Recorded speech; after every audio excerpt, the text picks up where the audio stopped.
Remaja 14 tahun yang membunuh ayah dan neneknya di Lebak Bulus, Jakarta Selatan, kini ditetapkan sebagai tersangka. Lantaran masih di bawah umur, maka pelaku berinisial MAS itu berstatus sebagai anak berhadapan dengan hukum atau ABH.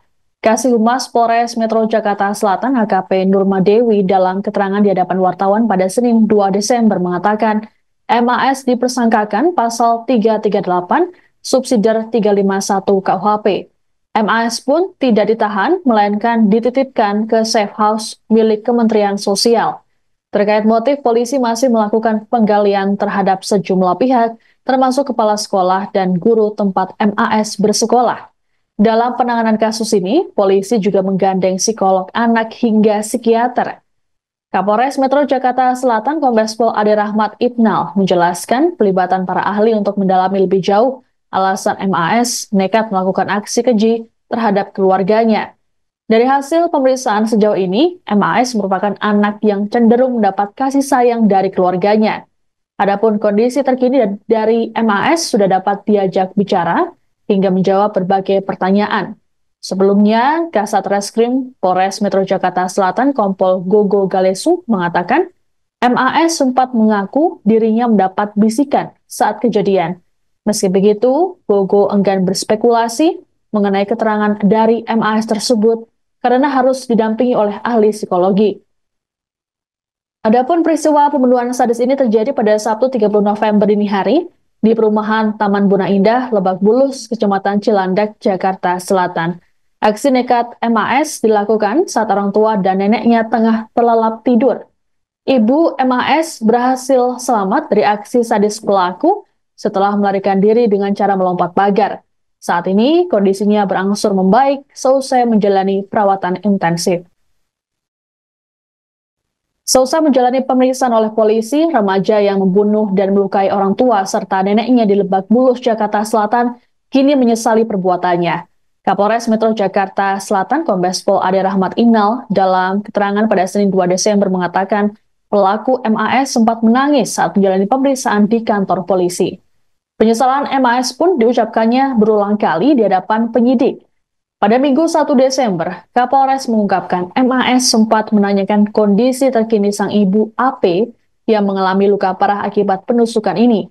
Meski begitu, MAS dan sang ibu belum berkomunikasi sama sekali lantaran korban masih dalam proses pemulihan di rumah sakit dan sempat kritis. Kondisi MAS disebut sudah mulai stabil dan bisa berinteraksi serta menjawab pertanyaan polisi pasca insiden pembunuhan. Polisi pun menggandeng psikolog anak dan psikiater untuk berkomunikasi dengan MAS. Hal ini sekaligus untuk mengungkap motif pelaku yang nekat melakukan aksinya. Pasalnya, MAS merupakan anak tunggal, disebut tumbuh penuh kasih sayang di keluarganya. Selain itu, MAS dikenal sebagai sosok yang pendiam serta santun. Yang menemani dari pihak keluarganya, ibunya. Ya. Ya. Anak tunggal, Pak? Dari anak tunggal, ya. Anak tunggal, ya.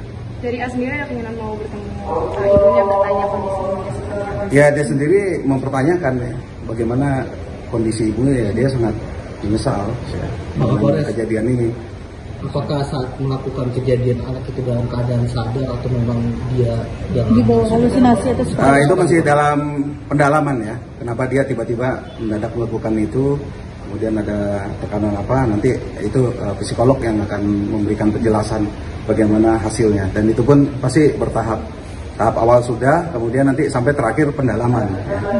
Dan semuanya kita mengikutkan stakeholder terkait dalam pengadilan anak ini. Ya. Pak, tadi siang ada tim dari Nafis juga mengevakuasi sugar glider di rumahnya itu alasannya ya untuk mengamankan ya, mengamankan itu. Hasil otopsi jenazah ayah dan neneknya berapa tusukan mungkin? Belum tahu hasil otopsinya, masih dalam prosesnya.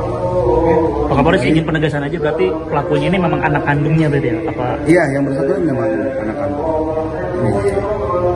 Nah, berarti di dalam rumah itu maksudnya cuma 4 orang aja, Pak, seperti apa itu Pak Kapolres? Oh, di rumah itu ya 4 orang ya.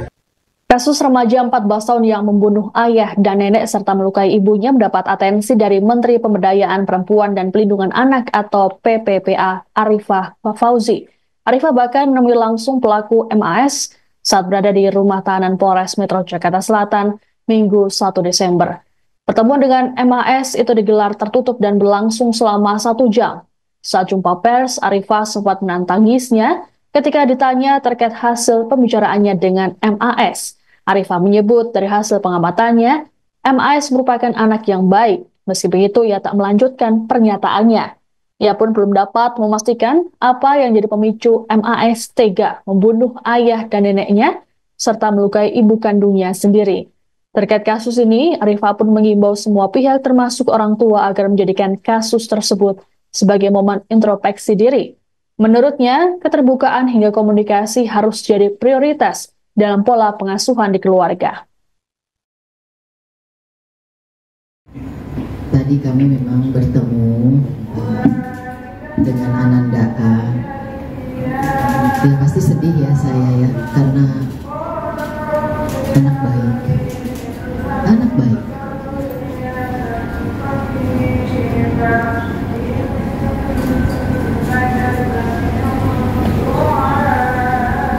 Yang ditanya itu deh.